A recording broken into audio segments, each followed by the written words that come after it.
توکل اور صبر ایک ایسی طاقت ہے جس کے ساتھ انسان چاہے جیسی جنگ لڑ سکتا ہے۔ توکل ہو تو مچھلی کے پیٹ میں بھی اللہ زندہ رکھتا ہے، صبر ہو تو اللہ چھری کو گردن پر نہیں چلنے دیتا، توکل ہو تو زلیخا کو یوسف علیہ السلام مل جاتے ہیں، صبر ہو تو یعقوب علیہ السلام کو برسوں بعد بھی یوسف علیہ السلام مل جاتے ہیں، توکل ہو تو موسیٰ علیہ السلام کے لیے سمندر میں بھی راستے بن جاتے، صبر ہو تو ابراہیم علیہ السلام کے لیے آگ گلزار بنا دی جاتی۔ اللہ کریم پر ایسا توکل ہونا چاہیے کہ جو بھی مشکل آئے یا مصیبت آئے، ہم اسے بھیجنے والے نے بھیجنے سے پہلے اس کے راستے بھی بنا رکھے ہیں۔ ہم کوئی نہیں ہوتے اسے فکر کرنے والے، اس رب نے مشکل بھیجی ہے تو آسانی بھی بھیجے گا، اس کا وعدہ اس نے قرآن کریم میں کیا ہے، بے شک مشکل کے ساتھ آسانی ہے۔ توکل اور صبر کے ساتھ ہر مشکل پریشانی کا سامنا کیجیے، ہمت کے ساتھ ڈٹے رہیے۔ اللہ پر اتنا پکا والا توکل ہونا چاہیے کہ یہ جو بے چینی ہوتی ہے کہ کیا ہوگا یہ نہ ہو، ایسی بے چینی نہیں ہونی چاہیے۔ دل یہی گواہی دے رہا ہو کہ جو ہوگا بہتر نہیں بہترین ہوگا، کیونکہ وہ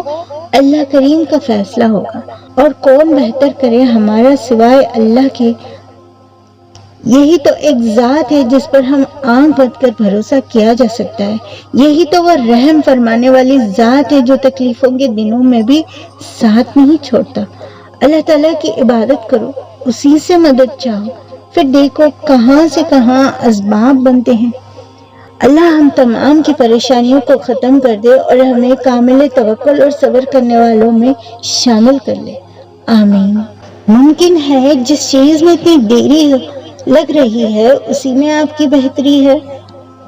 ممکن ہے آپ کی شادی میں رکاوٹ کا آنا، آپ کا نکاح ابھی نہ ہونا، اس میں آپ کی بھلائی ہے، ممکن ہے آپ کا جو نکاح ہو کر ٹوٹ گیا اسی میں آپ کا سکون لکھا ہوا ہے،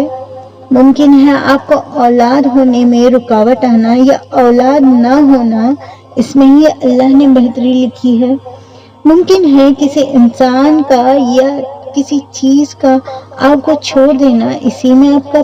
پکا فائدہ تھا، کیونکہ اللہ جانتا ہے اور تم نہیں جانتے،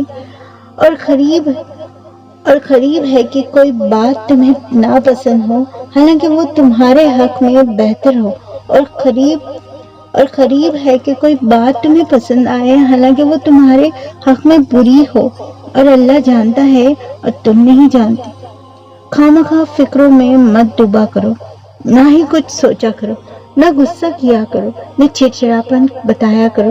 اللہ کی تعریف کرتے رہو، ہر حال میں اس کا شکر ادا کرو۔ اللہ کریم فرماتا ہے کہ اگر تم شکر ادا کرو گے تو میں تمہیں اور دوں گا۔